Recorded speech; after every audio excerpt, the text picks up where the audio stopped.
जय जिनेन्द्र वंदे तु सर्वसिद्धे ध्रुव ममल मनोवमं गदिं पते वोच्छामि समय पाहुड मिणमो सुद केवली भणिदम।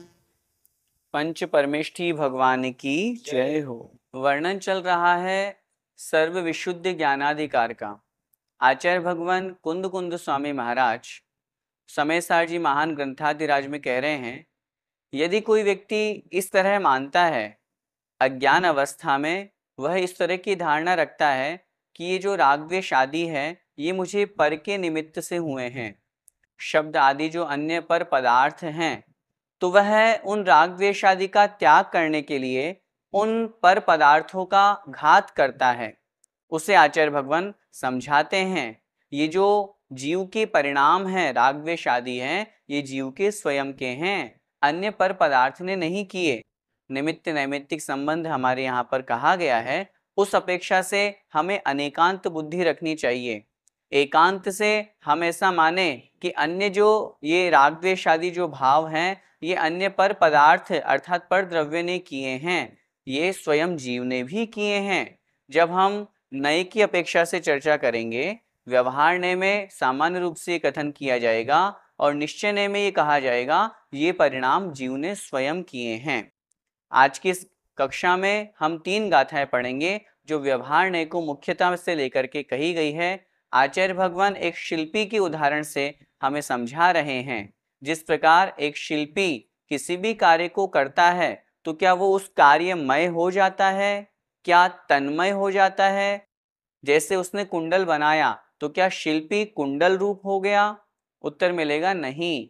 ठीक उसी प्रकार से जीव भी यदि कोई कर्म करता है तो वह तन्मय नहीं हो जाता, उस कार्यमय नहीं हो जाता। जीव ने वो कर्म किया है ऐसा कहा जाता है। उन्हीं बातों को आचार्य भगवान यहाँ कह रहे हैं। देखें गाथा क्रमांक 381।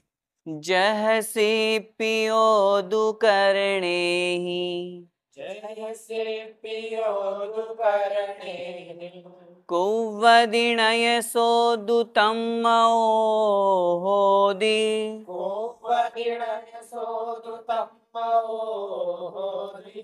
तह जीवो करणे ही कुव्वदिणय तं महोदि। बोलिए, जह से पियो दुकरणे ही कुव्वदिणय सोदुतं महोदि तह जीवो करणे ही कुव्वदिणय तं महोदि।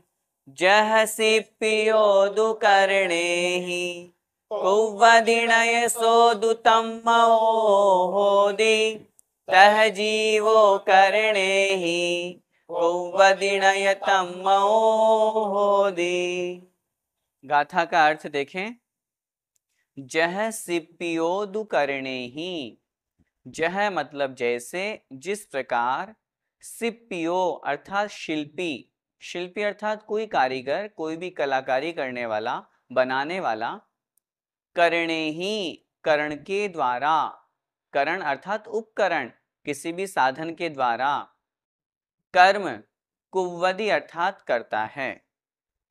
णयसो तम्मो होदी, ण मतलब नहीं, यह मतलब और, सो मतलब वह जो शिल्पी है वह तम्मो न होदी, तन्मय नहीं होता है।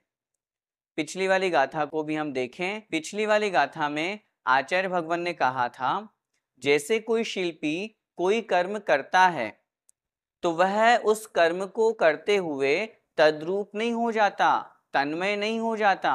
ठीक उसी प्रकार जैसे कोई जीव कोई कर्म करता है तो वह उस कर्म रूप नहीं हो जाता है।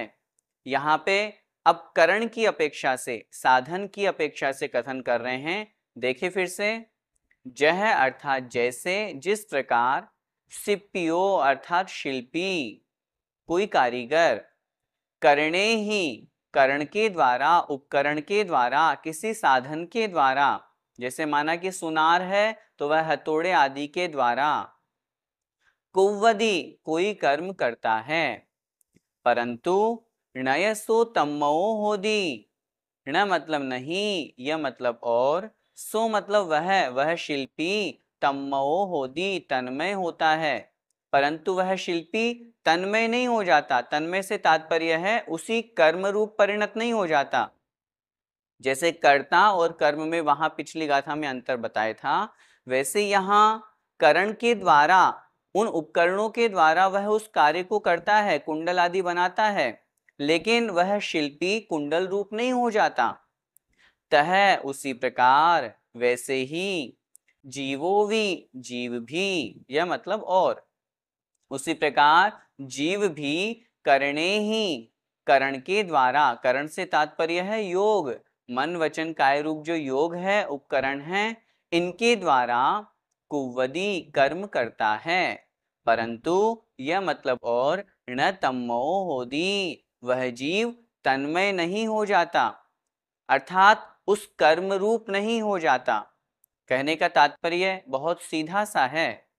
जैसे वह शिल्पी हथौड़े आदि के द्वारा, हम उदाहरण से सुनार की बात करें, जैसे कोई सुनार किसी कंगन को कुंडल रूप बना रहा है, या सोने का वह सामान्य स्वर्ण है उसको वो कुंडल रूप बना रहा है, उपकरण के द्वारा बना रहा है, हथौड़े आदि से उसको ठीक कर रहा है, गोल कर रहा है, उसमें डिजाइन डाल रहा है, तो ऐसी स्थिति में क्या वह तद्रूप हो जाता है?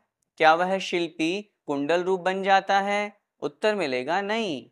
ठीक उसी प्रकार जीवो भी करणे ही कम्मम कुव्वदी, उसी प्रकार जीव भी मन वचन काय रूप करण के द्वारा, उपकरण के द्वारा वह कर्म को करता है, कर्म का बंध करता है, परंतु णय तम्मो होदी, वह जीव तन्मय नहीं हो जाता, वह जीव कर्म रूप परिणत नहीं हो जाता।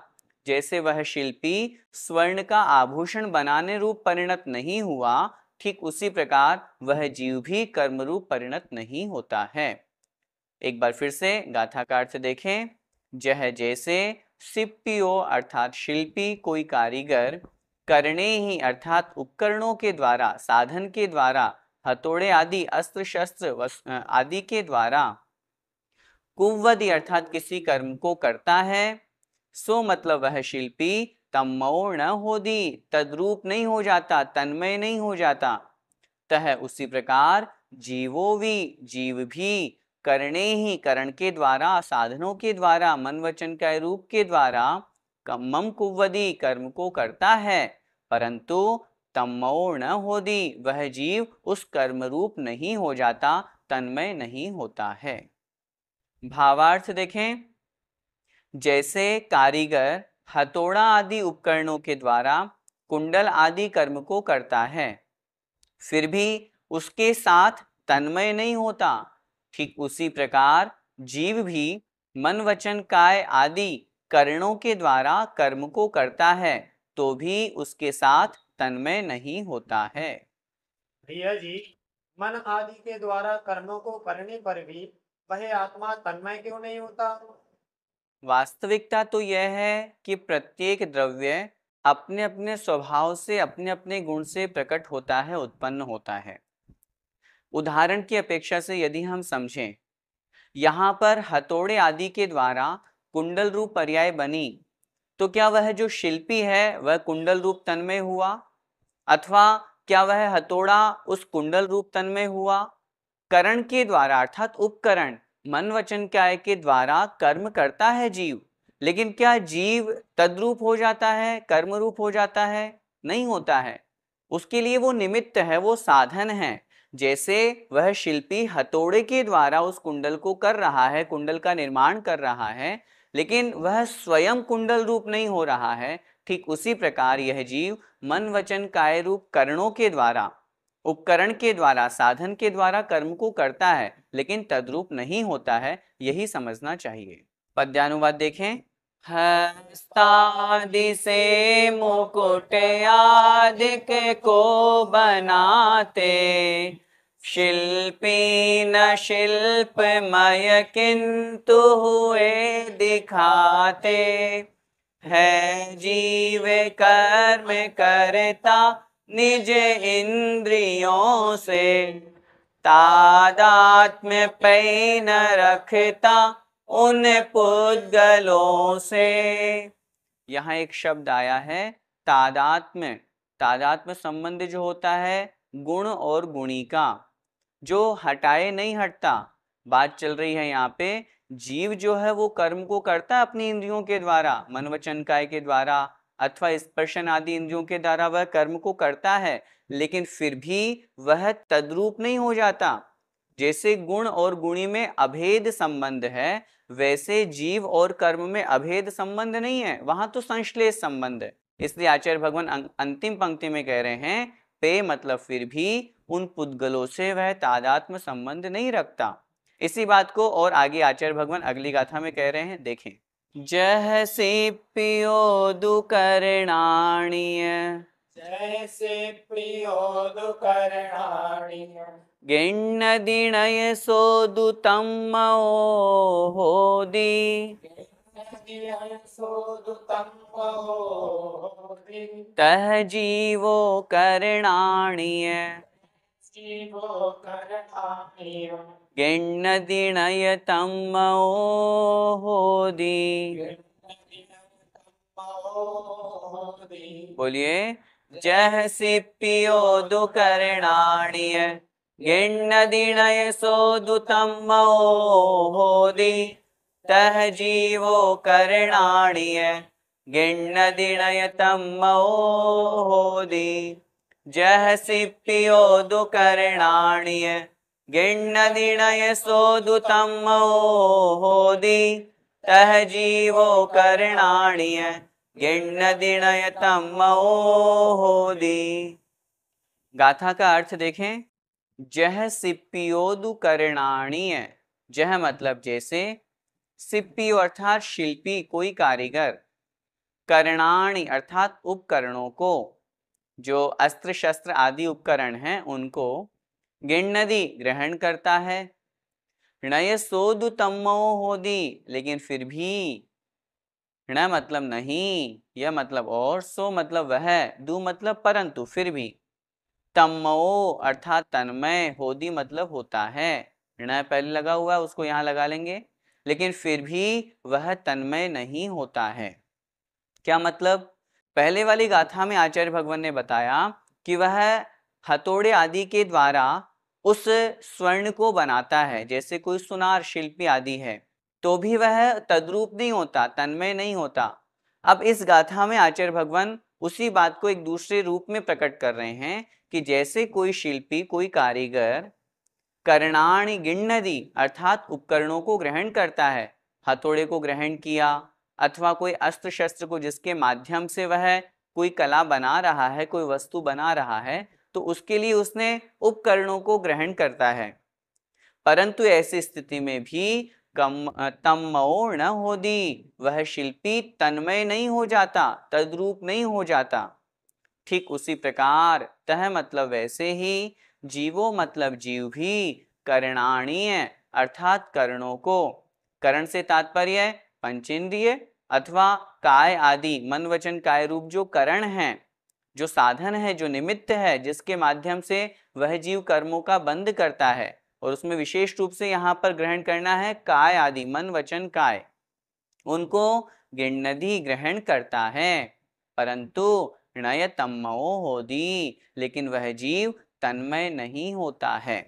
क्या मतलब? वह जीव उन मन वचन काय आदि को ग्रहण कर रहा है, शब्द आदि को ग्रहण कर रहा है, लेकिन उसके बावजूद भी वह जीव तन्मय नहीं होता है।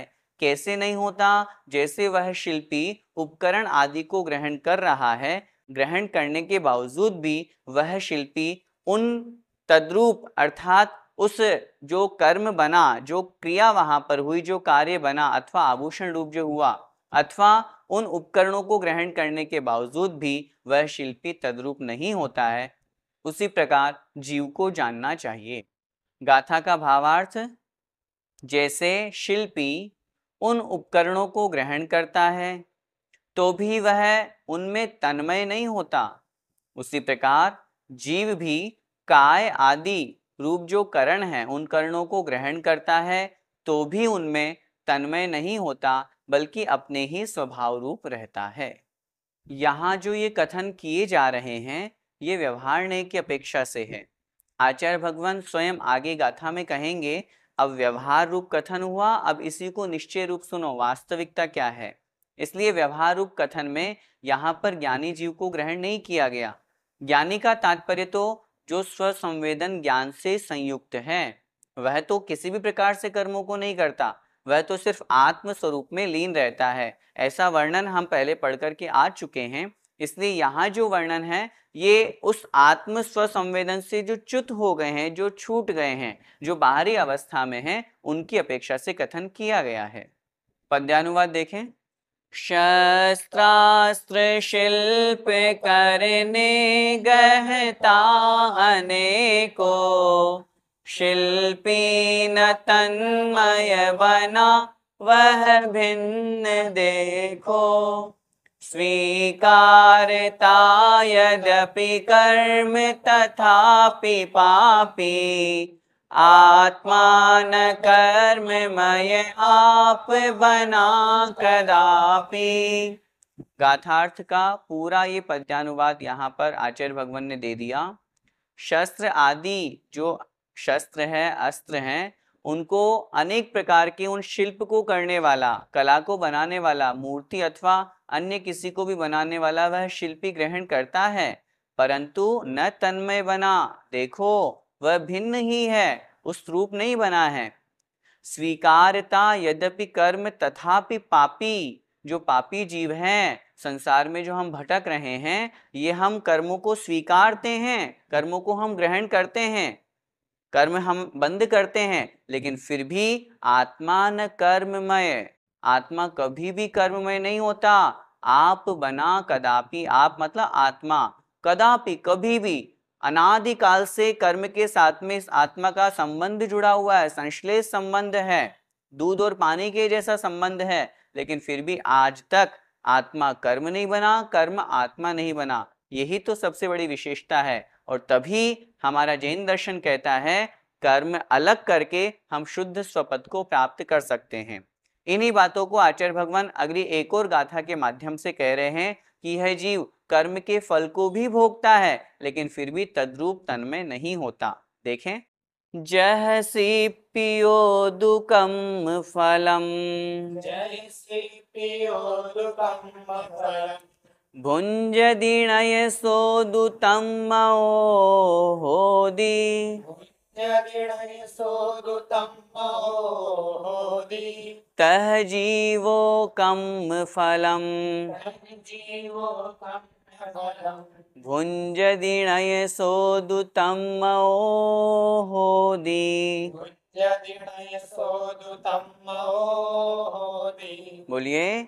जहसि पियोदुकं फलम, भुञ्जदिणय सोदुतं महोदि, तह जीवोकं फलम, भुञ्जदिणय सोदुतं महोदि। जहसि पियोदुकं फलम, भुञ्जदिणय सोदुतं महोदि, तह जीवोकं फलम, भुञ्जदिणय सोदुतं महोदि। एक एक शब्द का अर्थ देखें। जह सिप्पियोदुकम फलम भुंजदी, जह मतलब जैसे, जिस प्रकार, सिप्पियो अर्थात शिल्पी, दु मतलब तू, और कम फलम भुंजदी कर्म के फल को भोगता है। जैसे कोई शिल्पी कर्म के फल को भोगता है। कर्म के फल को भोगने का क्या तात्पर्य है? जैसे किसी सुनार ने कोई आभूषण बनाया, उसने कर्म किया, उसको बेचा, उस रूप उसे आमदनी हुई, रुपया पैसा प्राप्त हुआ, उस निमित्त वह भोजन आदि ग्रहण कर रहा है, अपना परिवार चला रहा है, भूख प्यास मिटा रहा है। तो जो उसने कर्म किया, जो उसने कार्य किया, उसका फल वो भोग रहा है। परंतु ऐसा होने पर भी नयसोदु तम्मो होदी, न मतलब नहीं, सो मतलब वह शिल्पी तम्मो न होदी, अर्थात तन्मय नहीं हो जाता। आचार्य भगवान बहुत अच्छी तरह से समझा रहे हैं कि वह कर्म करता है, करण के द्वारा, उपकरणों के द्वारा भी वह कार्य करता है। अब यहाँ कह रहे हैं वह कर्म के फल को भी भोगता है, लेकिन कर्म के फल को भोगने के बावजूद भी वह तन्मय नहीं होता। तह उसी प्रकार जीव भी कर्म फलम भुंजदी, कर्म के फल को भोगता है। जीव के कर्म का उदय आता है, वह सुख दुख आदि का वेदन करता है, लेकिन सुख दुख आदि का वेदन करने के बावजूद भी नय अर्थात नहीं, सो मतलब वह जीव तमो होदी, तन्मय होता है। दो मतलब परंतु, फिर भी जीव कर्म के फल को भोग रहा है। साता वेदनी का उदय आया, उसे सुख मिल रहा है, अच्छी भोजन सामग्री मिल रही है। असाता वेदनी का उदय आया, उसकी भोजन सामग्री छिन गई, चोर चोरी करके ले गए, वह दुखी हो रहा है, शारीरिक पीड़ा हो रही है।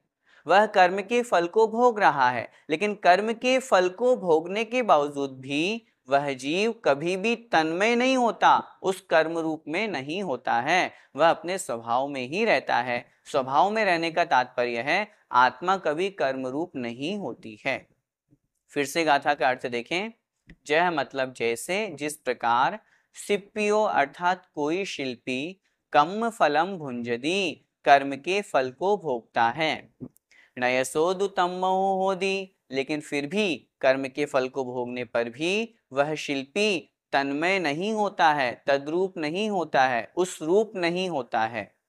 तह अर्थात उसी प्रकार, वैसे ही जीवो कर्म फलम भुंजदी, जीव भी कर्म के फल को भोगता है। परंतु, दो मतलब परंतु, सो मतलब वह जीव तमो न होदी, तन्मय नहीं होता है, उस कर्म के फल रूप नहीं होता है, बल्कि स्वस्वभाव रूप जो आत्मा का स्वभाव है, जो आत्मा का लक्षण है, जो आत्मा का गुण है, वह उसी में स्थिर रहता है। अपने गुणों का त्याग करके कर्म के गुण को ग्रहण नहीं करता है, अर्थात कर्म रूप नहीं होता है। भावार्थ देखें। जैसे शिल्पी कुंडल आदि कर्मों के फल को भोगता है, तो भी वह उनमें तन्मय नहीं होता, उसी प्रकार जीव भी कर्म के फल सुख दुख आदि को भोगता है, परंतु उनमें तन्मय नहीं होता है। यही व्याख्या हमें जीव और कर्म के भिन्न पने में समझना चाहिए। भैया जी, कर्म के फल को भोगने पर यह आत्मा तन्मय क्यों नहीं होता है? पहले तो हम इस बात पर विचार करें कि कर्म का फल किस प्रकार का होता है। कर्म का फल दो प्रकार का, एक पाप रूप, एक पुण्य रूप, अथवा यूं कहें एक सुख रूप, एक दुख रूप। जैसे किसी के साता वेदनी अथवा पुण्य प्रकृति के कर्म का उदय आया, उस निमित्त से उसे अच्छा भोजन मिला, अच्छा परिवार मिला, अच्छा घर परिवार मिला, अच्छी दुकान मिली, अच्छी नौकरी मिली, सब कुछ अच्छा मिला, क्योंकि उसके पुण्य कर्म का उदय था। यदि किसी के पाप कर्म का उदय है, तो उस निमित्त से वह जो सामग्री जो उसे सुख प्रदान कर रही है, वो सामग्री उससे वियोग को प्राप्त हो जाती है, उसे अच्छा परिवार नहीं मिला, उसे शारीरिक कोई बीमारी हो गई। ऐसी स्थिति में जो प्रश्न यहाँ पर आपने किया है, क्या कर्म के फल को भोगते समय क्या जीव तद्रूप हो जाता है? जैसे माना कि कर्म के फल के अनुवेदन में वह जीव भोजन कर रहा है, तो क्या जीव भोजन रूप हो गया? अथवा वह दुखी हो रहा है, शरीर में कोई फोड़ा फुंसी हो गया, तो क्या जीव क्या तद्रूप हो गया? नहीं हुआ। यही बात आचार्य भगवान यहाँ पर कह रहे हैं कि जब कर्म के फल को भोगता है, उस स्थिति में भी यह जीव तन्मय नहीं होता है, तद्रूप नहीं होता है, क्योंकि प्रत्येक द्रव्य का अपना अपना स्वभाव है, वह अपने अपने गुण रूप में ही परिणमित होता है, अन्य द्रव्य रूप में अथवा अन्य गुण रूप में परिणमित नहीं होता है। यही यहाँ पर समझना चाहिए। भैया जी, तो आज की आज की इन 3 गाथाओं से हमें क्या समझना चाहिए? वास्तविकता को समझना है। 3 गाथाओं में जो कहा गया है इसके पूर्व वाली गाथा में पूरा भाव आ गया। एक द्रव्य के द्वारा अन्य द्रव्य का विघात नहीं किया जाता। सभी द्रव्य अपने अपने गुण में अपने अपने स्वभाव में ही परिणमन करते हैं। तीनों गाथाओं में आचार्य भगवान ने यही समझाया है, यदि वह शिल्पी किसी कर्म को करता है, सुनार कोई आभूषण बना रहा है, हथौड़े आदि के द्वारा बना रहा है, वह अस्त्र शस्त्र हथौड़ा आदि ग्रहण भी कर रहा है, वह जो आभूषण आदि बना रहा है उसका वह फल भी भोग रहा है, उस रूप जो उसको कुछ भी द्रव्य प्राप्त हुआ उसको वो ग्रहण भी कर रहा है, लेकिन ऐसी स्थिति में भी वह तन्मय नहीं होता है। ठीक उसी प्रकार जीव भी कर्म करता है, मन वचन काय आदि के द्वारा कर्म को करता है, उस कर्म के फल को भी भोगता है, लेकिन फिर भी वह जीव कर्म रूप में परिणत नहीं होता है, बल्कि जीव का जो स्वभाव है वह जीव रूप में ही रहता है। निमित्त नैमित्तिक संबंध को हमें यहाँ पर समझना चाहिए। आगे की गाथाओं में निश्चय नहीं की अपेक्षा से आचार्य भगवान कथन करेंगे कि जब जीव के जो परिणाम होते हैं, राग द्वेष आदि विभाव परिणाम होते हैं, उनके निमित्त से वह कर्म का बंध करता है और उस निमित्त से कर्म के बंध के कारण से उन फलों को वो भोगता है। यही सार है। पद्यानुवाद देखें। है शिल्प कार्य करता धन धान्य पाता, शिल्पी अनन्य बनता नहीं अन्य भाता, नाना प्रकार फल भोग शुभाशुभों के, आत्मान पुद्गल बना निज बोध खो के। अंतिम पंक्ति में आचार्य श्री कह रहे हैं, आत्मान पुद्गल बना निज बोध खो के। अनेक प्रकार के, नाना प्रकार मतलब अनेक प्रकार के शुभ अथवा अशुभ कर्मों का फल भोगने के बावजूद भी आत्मा कभी भी पुद्गल रूप नहीं बना, निज भाव अपने स्वभाव को खोते हुए, अर्थात आत्मा आत्मा ही रहा, कर्म कर्म ही रहा। यही सार समझना चाहिए। जय जिनेंद्र।